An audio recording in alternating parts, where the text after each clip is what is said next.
Coming up on this week's edition of NCBA's Cattlemen to Cattlemen. We're taking you to Hawaii for a special look at what it's like to raise cattle in our 50th state. You'll hear firsthand from Hawaii cattle producers and learn about the state's history of producing beef cattle. Now, from the Denver headquarters of the National Cattlemen's Beef Association, it's NCBA's Cattlemen to Cattlemen. Hello and welcome to NCBA's Cattlemen to Cattlemen. I'm Kevin Ochsner. When people think of Hawaii, they may think of things like sandy beaches, surfing, and luau's.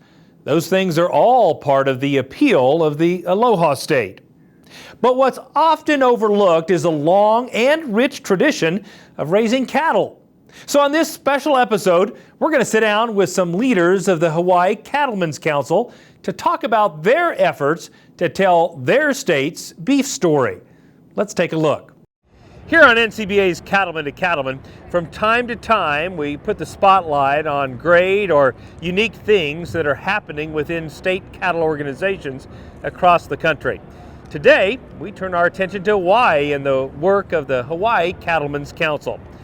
Joining me now is Dr. Lisa Wood, a veterinarian and president of the Hawaii Cattlemen's, and Dale Sandlin, the managing director of the organization. Welcome both of you to our show. I guess to begin with, Dale, you both took on a pretty big project in putting together a 5-part video series teaching people about the beef industry in Hawaii. Why did you guys do that? Sure, we wanted to show the care and commitment that our producers have and the daily pride that they put into their product every single chance they get. So what we were able to do is work with the Hawaii Department of Agriculture to develop a contract that would help us promote beef, and do that not only through this 5-part series, but also gave us the ability to create 2 new websites, one for the Hawaii Cattlemen's Council and the Hawaii Beef Industry Council, and then also to help us revitalize our Hawaii Beef Ambassador program so that they could be able to tell their story in their own way and really make that a priority. You know, Hawaii is a fascinating place, but not some place that most people think of when they think of the beef industry. Lisa, what were some of the things you were trying to communicate to people relative to the Hawaiian beef cattle industry through this video? I think one of the things we really wanted to be sure that we honored was the great history of the beef industry in Hawaii. In our first video series that talks about our legacy, the people in that film do a wonderful job of explaining how cattle came to Hawaii and how the ranching industry grew out of that. One of the most important things that happened in Hawaii occurred in about 1850, and that was the Great Mahele.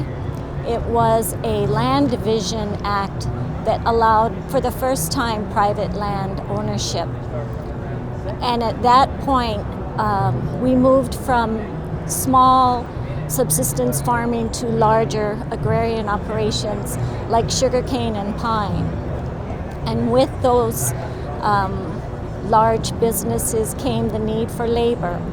So many of our waves of immigration began at that time, and they came first from the Asian countries, from China and Japan. We have immigrants from Korea. We also have European immigrants, people from Portugal, Germany. And as these people started to come in and join our workforce, many of them came to work on the plantations.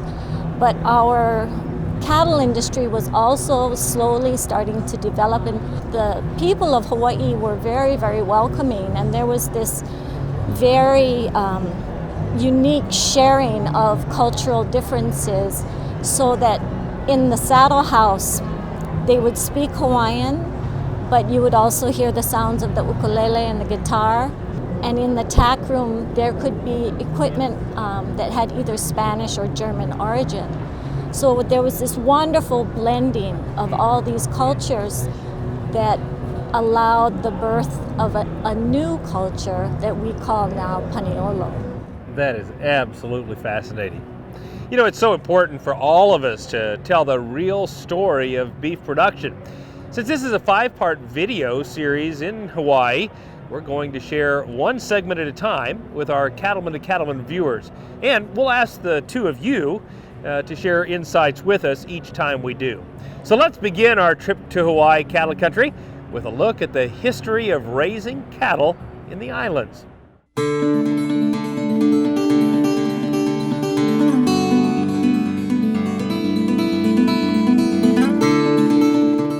From Mauka to Makai, Hawaii is filled with amazing sights. What is sometimes overlooked is the long, rich tradition of raising cattle in Hawaii. In fact, Hawaii's ranches produce a significant number of high-quality cattle, and beef production is an important economic contributor in the state. Likewise, the men and women who raise cattle and produce beef today play an important role in protecting Hawaii's natural resources, where cattle have been raised for centuries. Those men and women are also ensuring the rich history of the industry is preserved so that it may be passed on to future generations. Hawaii's cowboys, known as Paniolo, are at the center of this effort to preserve the past and to pass along the lessons learned from a lifetime on the land. In those days, the Paniolo, my tutu man used to say, you breed your own cattle, you breed your own horse, you breed your own cowboys. So Paniolo to us is more than just a culture, it's a lifetime. My great-grandpa, they worked on the ranch. I was raised on the ranch, and my grandfather, my dad, but they worked for Puawa Ranch, neighbor from Puck Ranch right across from here. And they've been cowboys all their life, and then I guess I just followed the tradition. It's tough to put into words sometimes what the Paniolo culture means. But if you've been around it and you've experienced it, and you've particularly seen older generations before you demonstrate what it means, there's a work ethic involved with it which is unequaled. They'll get up any hour of the day, any kind of weather. They'll go out and get the job done. They'll do it with good humor. They'll take a beating sometimes, physically. They'll be resourceful. You can throw a cowboy in a tough situation, he's going to figure out a solution. Without a lot of fancy tools and technology, he'll figure it out. There's that spirit to it. And they can be dead tired and aching and soaking wet, and they got a smile on their face, and they're still joking on their way home. The Paniolo culture is fascinating. Captain George Vancouver brought the first cows here in 1793, and the vaqueros were brought in 1832 to teach the Hawaiians how to raise cattle. So the Paniolo tradition goes all the way back to 1832, and it's a unique blend of love and interest for cattle and land with the Hawaiian culture. And there is no history of Hawaii without the Paniolo history. Cattle have played an important role in the history of Hawaii as one of the longest enduring agricultural industries in Hawaii. The first introduction was in 1793, and he made a second trip back with cattle. This second one included a bull, at least one bull. I think Kamehameha is pretty astute, he saw the value of this animal as being a real source of protein.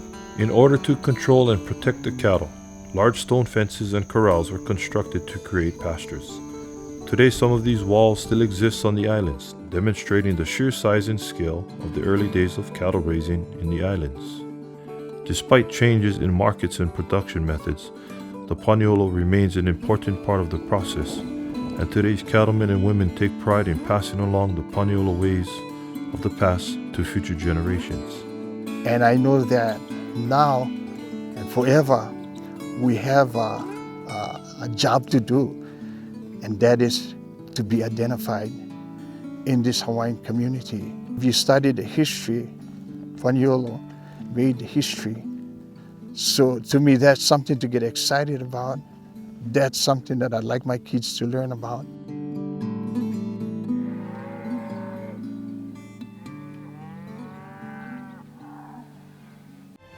Still ahead on Cattlemen to Cattlemen, we'll examine the cattle production cycle for producers in Hawaii and how it differs from operations on the mainland. Stay with us. We'll be right back.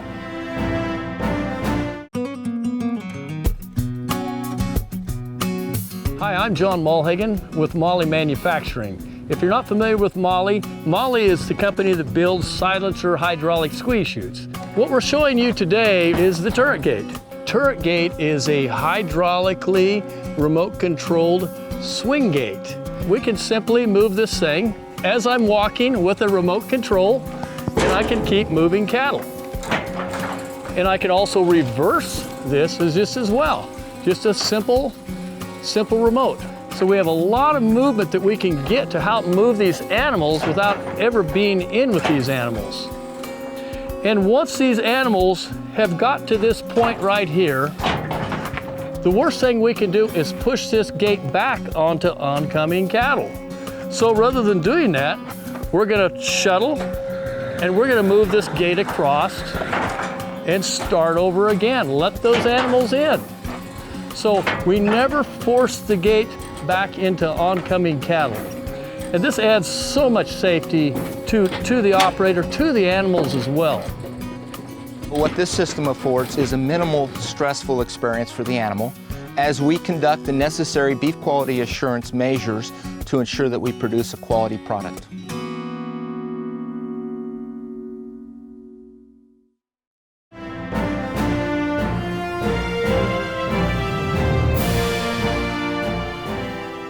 One of the great strengths of the cattle industry in America is our diversity. Cattle are raised in nearly every state and in vastly different landscapes and conditions. But there's nowhere cattle are raised that's quite like Hawaii. And joining me now from Hawaii Cattlemen's Council are Dr. Lisa Wood and Dale Sandlin. You know, we talked earlier about the 5-part video series that you all created, and I guess I would start with you, Lisa. What was the purpose? What are some of the goals that you had in mind in creating this series about the cattle industry in Hawaii?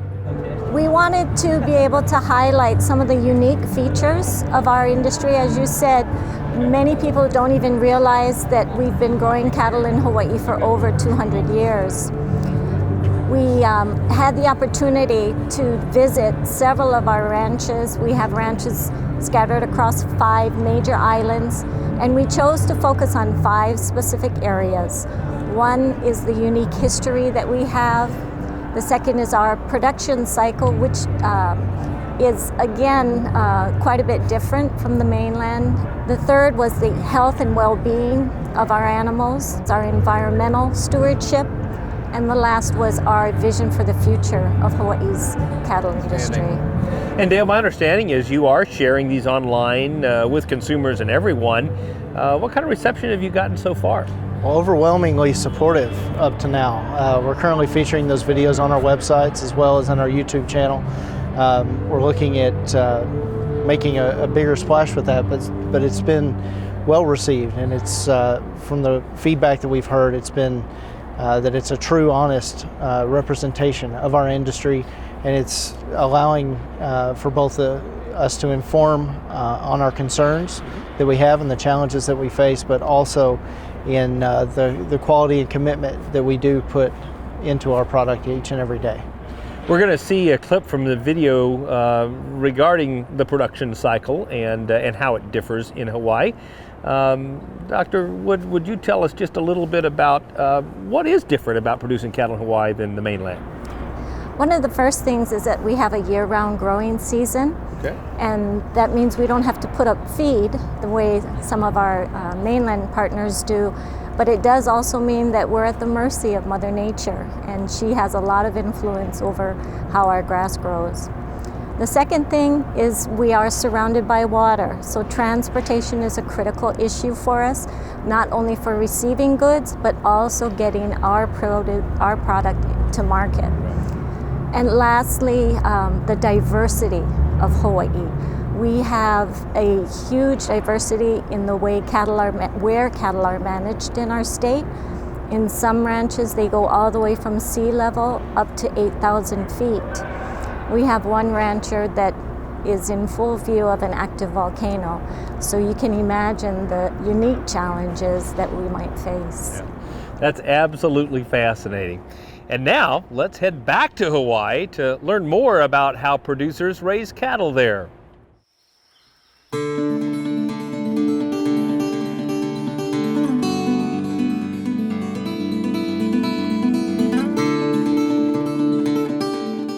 There's nothing like raising cattle in Hawaii. There are ranches and grazing lands on nearly all of the islands, and for the men and women who care for their animals and their land each day, their job is filled with challenges and rewards. Hawaii's landscape and climate is incredibly varied, and that variety directly impacts how they care for cows, raise calves, and manage the state's natural resources. Well, gosh, Hawaii is a whole different bird from most any place on the mainland in that you can go from an extremely arid climate to extremely wet within 10, 15, 20 miles. So, and within a real close proximity, not very many miles.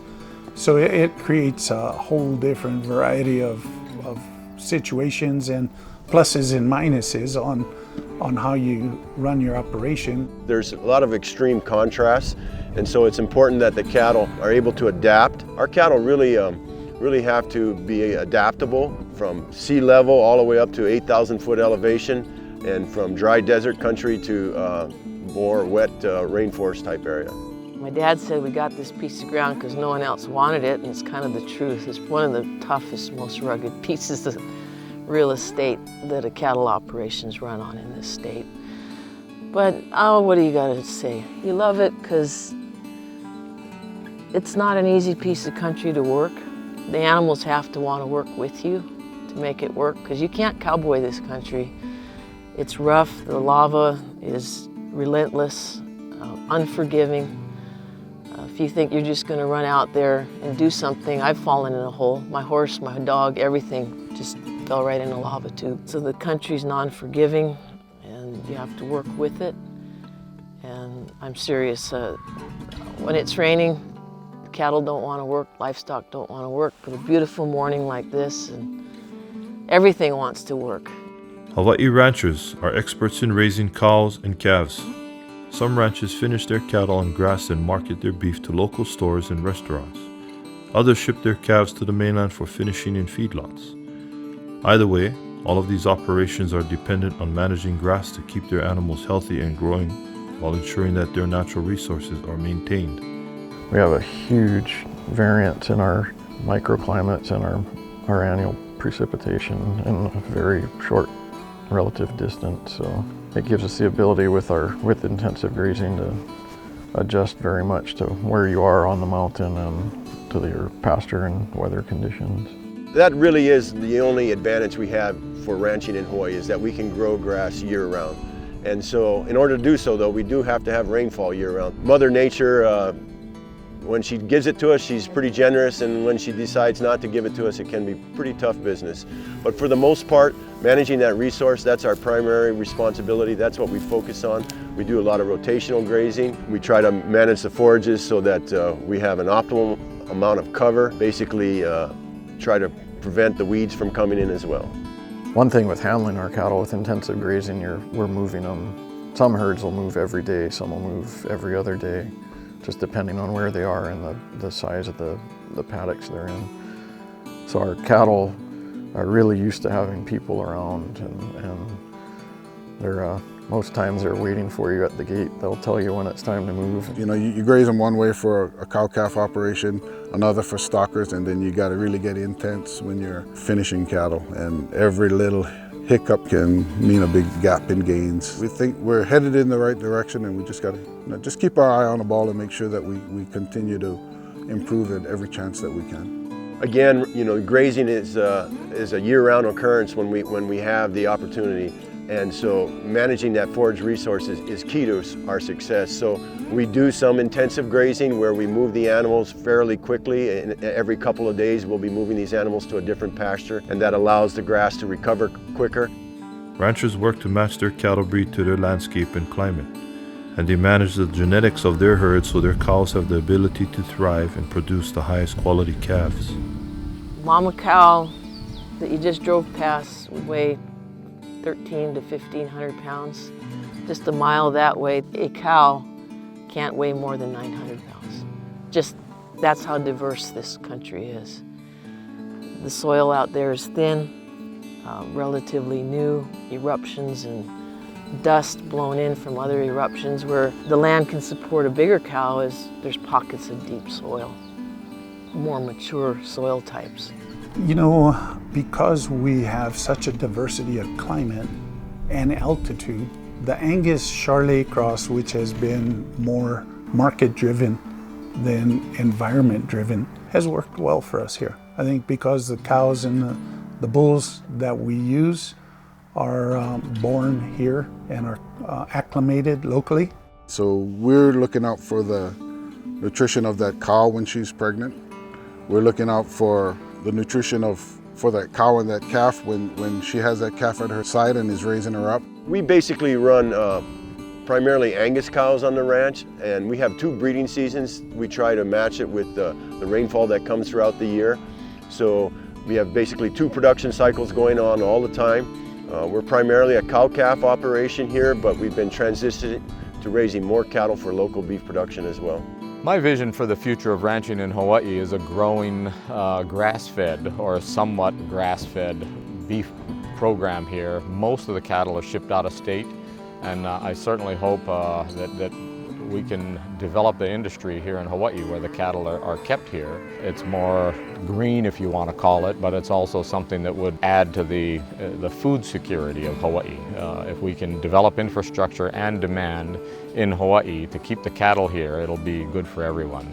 Beef production in Hawaii has been one of the stable primary sources of agriculture. We've been a very resilient industry. There's a lot of opportunity for us to continue to be a large part of the food production. We see it actually increasing over the years. There is opportunity for us to do so. The forage resource, if we can take advantage of that, we can probably double our beef production for the state of Hawaii.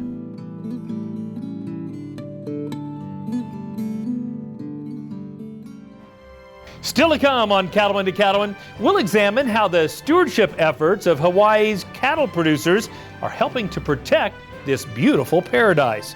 Stay with us. We'll be right back. What does it mean to be an American cattleman? It means you have what it takes where it counts, on the inside. At Ritchie, we understand that. It's what's on the inside that defines us. We share the same values: ingenuity, commitment, sense of pride. These are the values that built this country. They're the values that built this company. Ritchie, proud to be a partner to the American cattlemen since 1921. At Case IH, we believe it's our job to provide you with solutions. That's why our Farmall and Maxim tractors, as well as our tools and attachments, are designed with you in mind. From mowing to baling to loading and more, we're here to help turn your to-dos into to-dones. At Case IH, we'll keep your days running smoothly with equipment that's durable, versatile, and highly efficient. No wonder farmers are more loyal to Case IH than any other brand. Visit your local dealer or go to caseih.com/livestock for more. If you're connected with the beef cattle business, then you should like the NCBA page on Facebook. The NCBA Facebook page shares photos, news, and valuable information about the beef cattle industry. You can also follow the NCBA Twitter feed at Beef USA. So stay in touch with NCBA on Facebook and Twitter.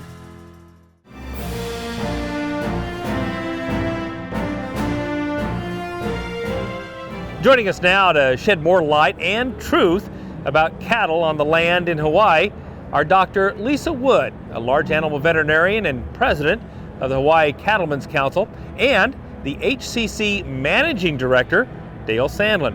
Welcome back to the show for both of you. You know, we talk a lot about environmental issues here in the United States. I can only imagine how much pressure you have in Hawaii in terms of the environment and land use. Tell us a little bit more about that, Dr. Wood. I'm so glad that you asked, because in our mind, our cattlemen and women are first and foremost environmentalists. Our producers have long recognized the need to balance production and preservation of the resources that they're charged with. And I think there's a misconception that animal production and conservation exist in opposition to each other. We believe that our lands are best managed, are best utilized when production and conservation efforts work together in genuine partnership. We know that when we do this, our lands truly thrive.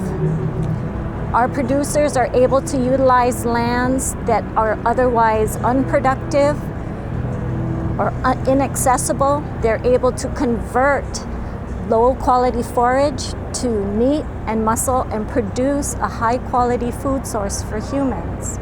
All these practices help to create a stronger ecosystem, more biodiversity, and a more resilient environment altogether.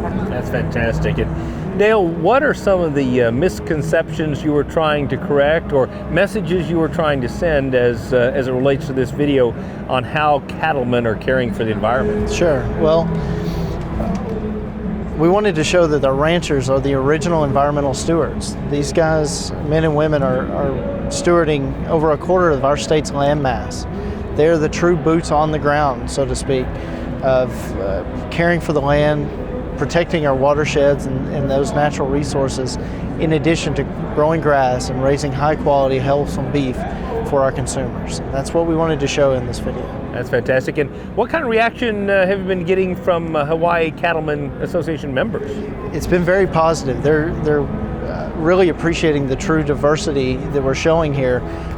Cattle production from across the state, not just focusing on particular islands or production practices, but showing how we're all working together to produce that high quality beef that we've all come to love. That's fantastic. And now, let's make another trip to the Hawaiian Islands to get a first-hand look at environmental stewardship and care of the land on cattle ranches all across Hawaii.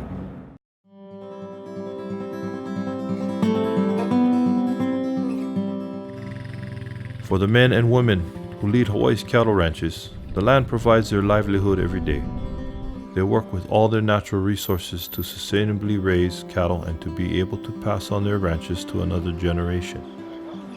If you're in our business, you have a responsibility to the land no matter who owns it. Your responsibilities to the next generation and to the generation that set you up there.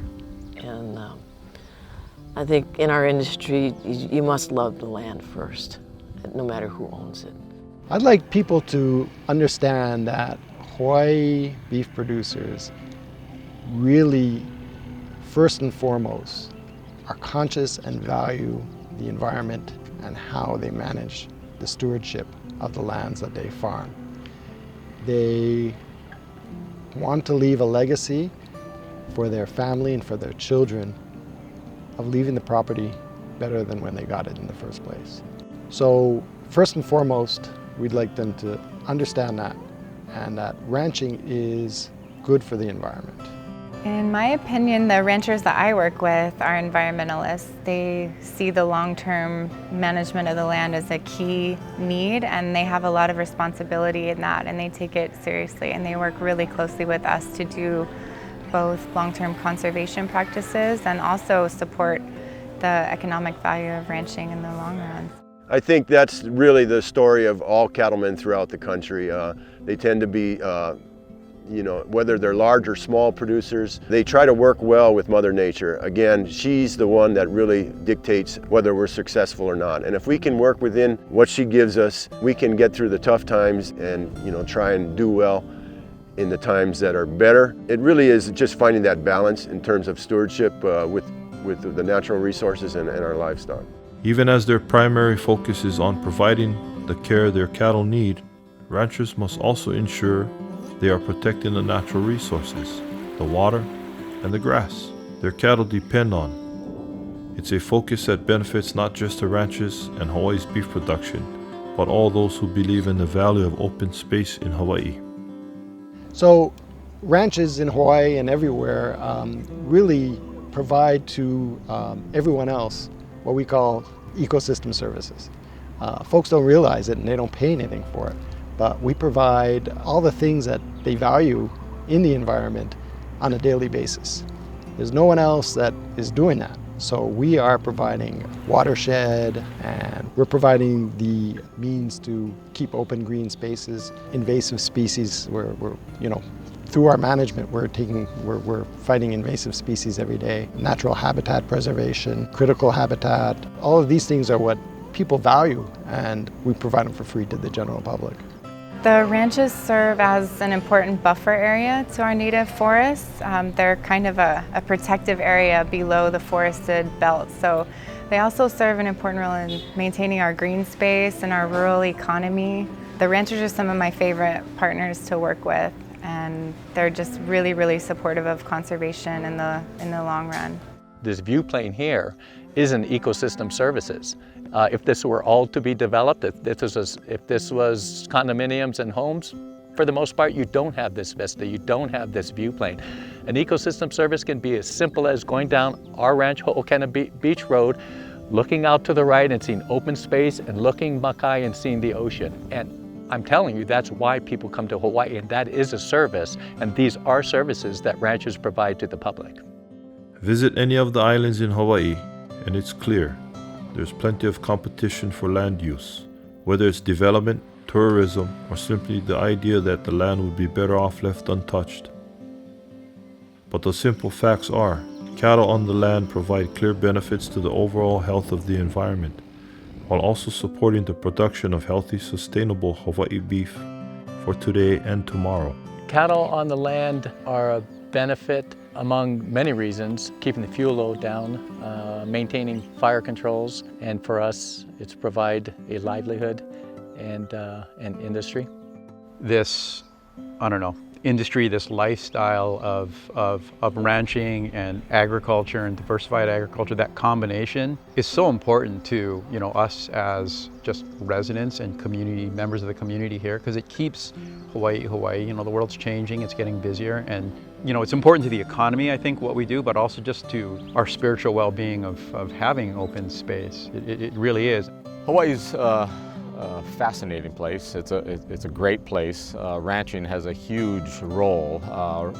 The ranches basically are the stewards of about a quarter of the landmass in Hawaii. Not only provides economic opportunity, but the ecosystem services that ranches provide are invaluable for the environment as well as for the tourism industry. People come to Hawaii because of the natural beauty, and the ranches, the Paniolos, are the ones that are the stewards of the beauty.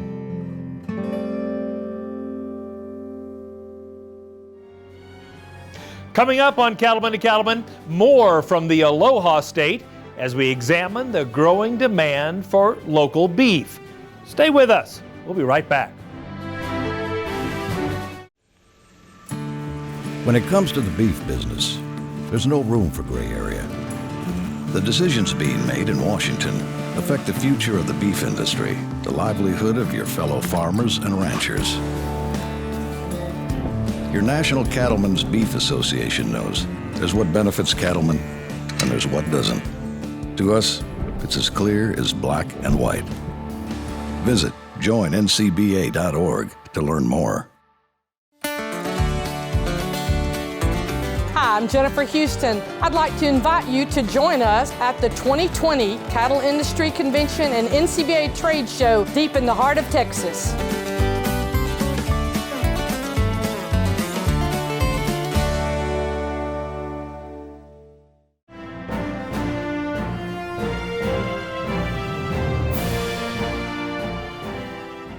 One of the things I genuinely treasure about my role with NCBA's Cattlemen to Cattlemen is the opportunity to see other cattle operations around the country and hear from cattlemen and women about how they navigate raising cattle in their part of the world. There's amazing stories out there, and certainly one that's impressed me is what's happening with the Hawaii beef cattle industry. And joining me once again are Dr. Lisa Wood and Dale Sandlin, both working on behalf of the Hawaii Cattlemen's Council. You know, we've been talking about this 5-part video series that you all created about the Hawaii cattle industry, and one of the things that you mentioned in that series is local beef and the trend towards local beef. Can you tell us what's happening in Hawaii as it relates to that? Sure. So we're seeing more cattle being produced for local consumption. We're also seeing high consumer demand and interest in the product, as well as expanding markets, and that's very promising signs for us. One of the biggest challenges we have, though, is our processing capacity. We're currently working on that, and we're hoping to make some progress in that area and actually see that processing capacity expand to meet our consumer demand. And specifically, what kind of opportunities is that creating for Hawaii cattle producers? Sure. One specific example is is the ability to get more locally produced beef into our school system to be served by our Department of Education. We're currently working with them on that. Just last month, beef was actually featured as the item of the month for all of the public schools in Hawaii, and that's huge for us. They are the largest restaurant in the state. They serve over 100,000 meals a day. And the cuts that they buy are the two cuts that we have the hardest time selling, and that's our ground beef and our stew meat. And so for us, we're seeing that as a win-win scenario for our industry and for the people of Hawaii. And specifically, what are some of the messages you were trying to get across as it relates to locally grown and raised Hawaii beef in this video series? Sure. Well, again, we wanted to show the rancher being able to give their story in their own words. This was an unscripted video for us, where we came in with some general questions, but allowed them to speak what was on their hearts and what was on their minds, and really share their story and their commitment to not only the cattle that they raise, but to the land and the water that they steward. Do you have anything to add, Dr. Wood? Our industry is really focused on helping Hawaii create a safe, secure, and sustainable food source. Those things are so important to us as an island state. And our ranchers, our cattle growers, are committed to increasing the pounds of quality local beef. We have wonderful partners in the restaurant industry, chefs and vendors who have also committed to keeping local beef on the shelves and on the menus.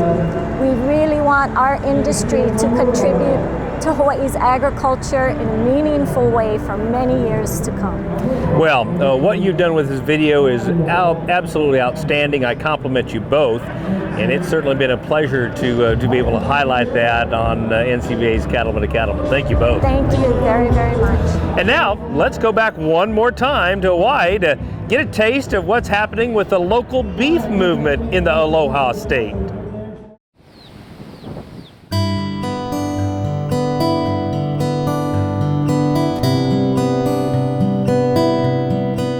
Hawaii is continually changing.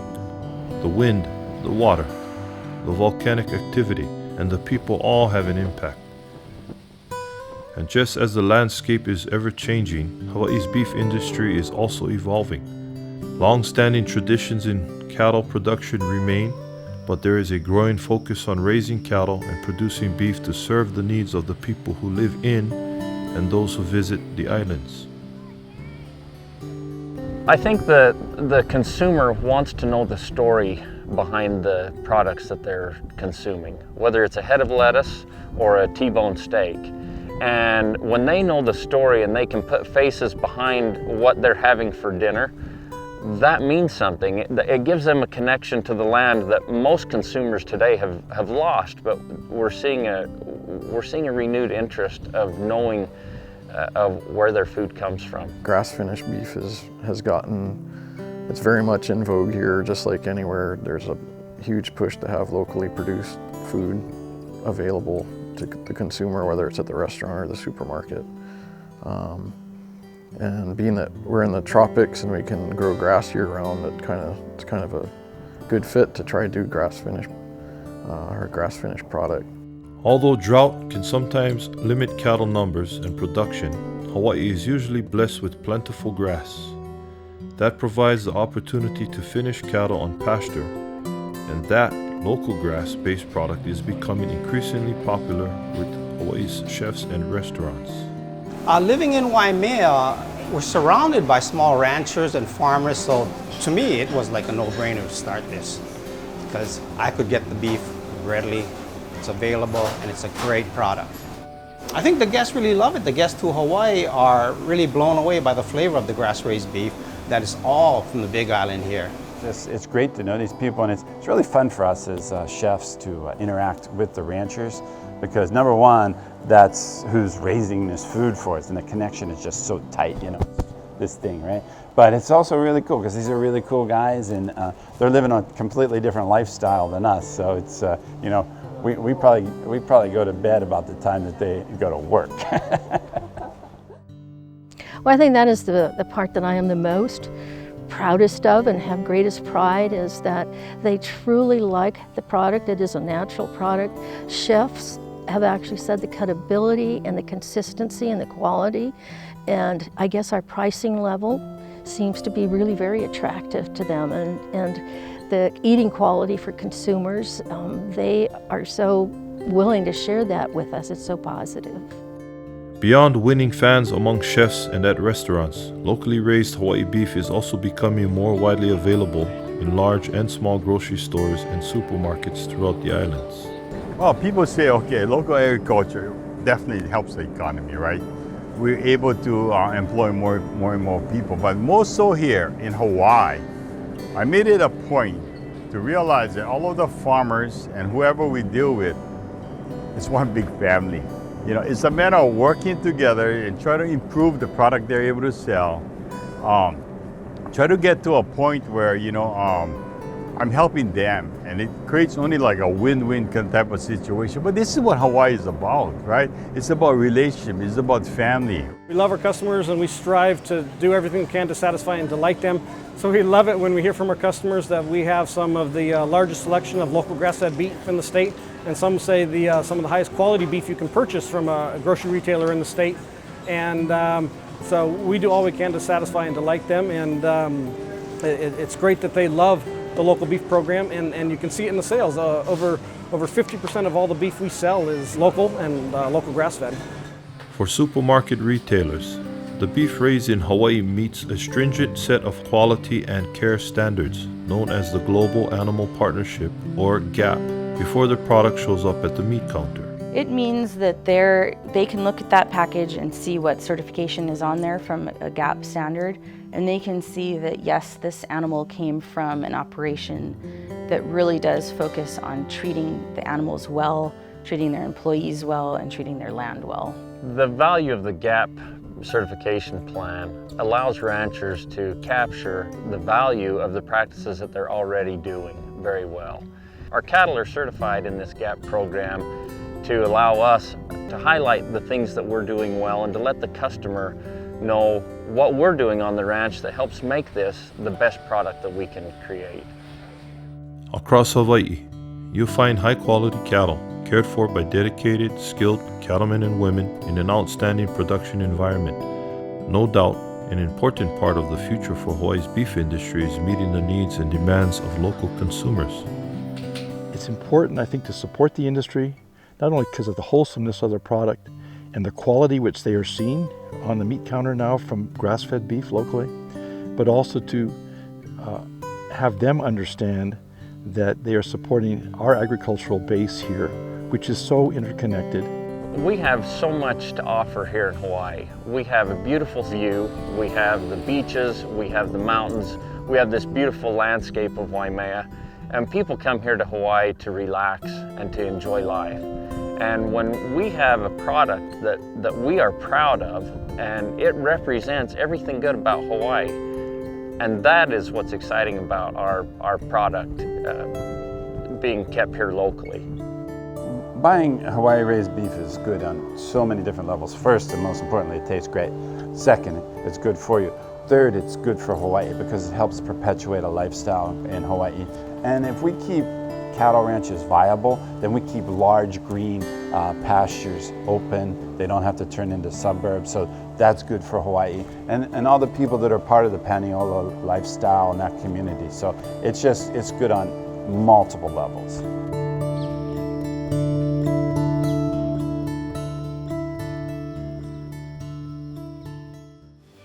Still ahead, it's time for a visit with our good friend, Baxter Black. So stay with us. We'll be right back.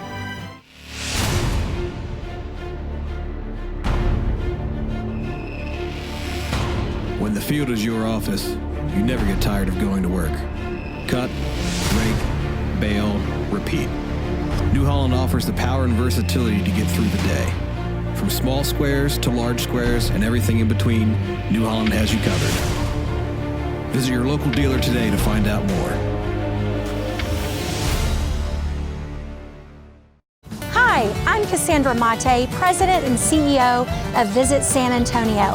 And on behalf of the city and the hospitality community, we welcome you, CattleCon, to San Antonio in 2020.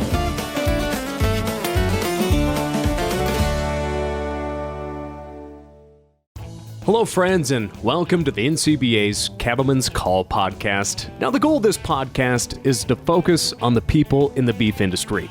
We all have stories to tell. We all have successes and failures, and it's always great to talk about all the hard work that we put in to our operations in our industry. So we're taking the time to talk about what everyone else is talking about for cattlemen and women to share what's on their minds. And make sure and subscribe to the Cattlemen's Call podcast today. Did you know that Prefert makes over 1,000 different farm, ranch, and rodeo items? And now, thanks to Prefert Direct, it's easier than ever before to get access to every item Prefert makes delivered direct to your local dealer. For more information about Prefert Direct, visit us at prefert.com. Prefert, America's #1 name in farm, ranch, and rodeo.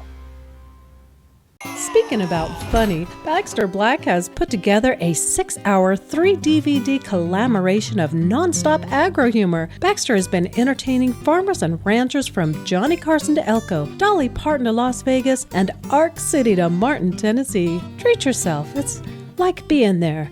3 DVDs for $25. Call 800-654-2550 or baxterblack.com. Did I say non-educational? Farming is a partnership. Man and wife engaged in the centuries-old business of raising livestock and coaxing a crop from the ground. And yes, there really are moments that inspire the romantic images that poets and artists portray.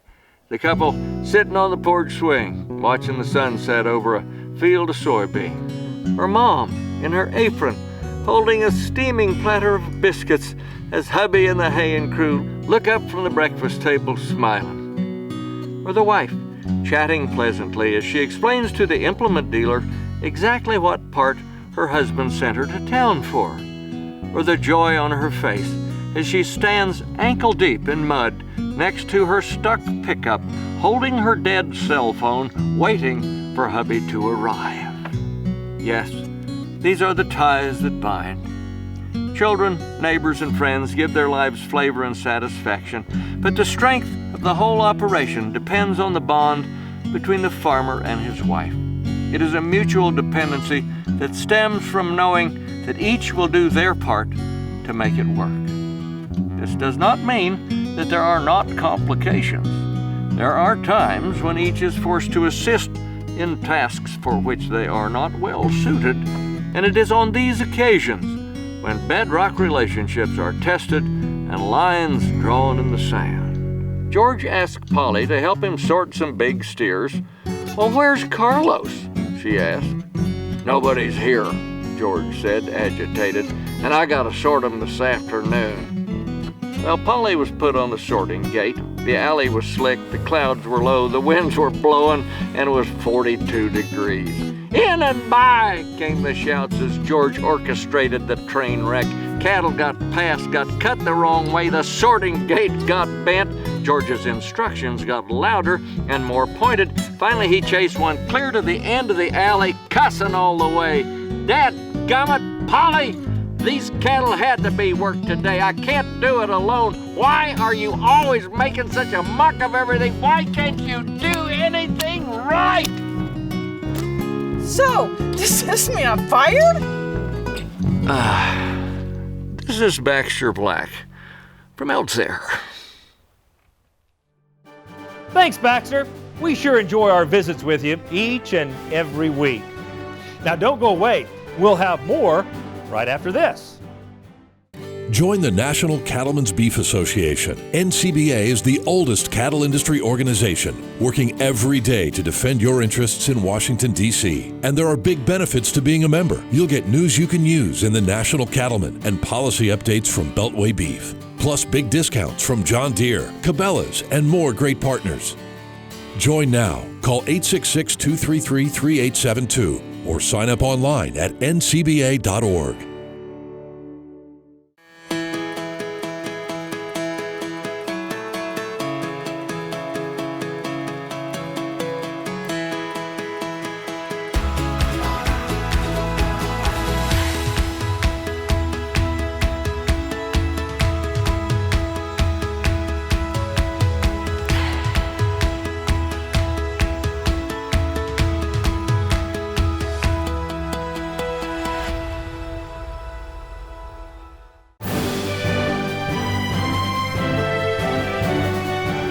Welcome back. If you're a viewer of NCBA's Cattlemen to Cattlemen, we'd like to hear from you.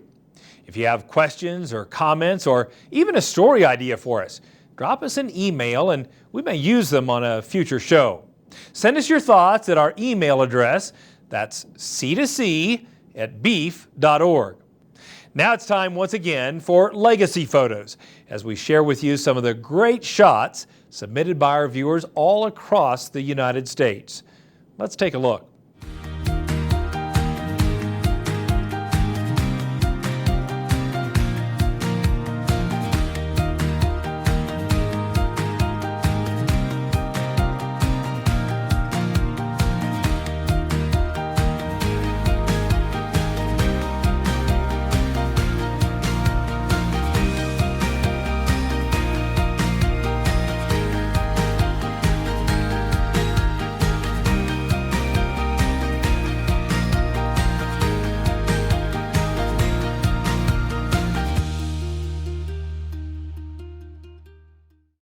Want to see your photo on Cattlemen to Cattlemen? You can submit your favorite shots a couple of different ways. Either message them to us on the Cattlemen to Cattlemen Facebook page or email them to c2c@beef.org. Include your ranch or farm name and your hometown, and we may use them on a future episode. Well, that wraps up this edition of NCBA's Cattlemen to Cattlemen. Thanks so much for spending time with us. We'll see you again next week, right here on RFD TV.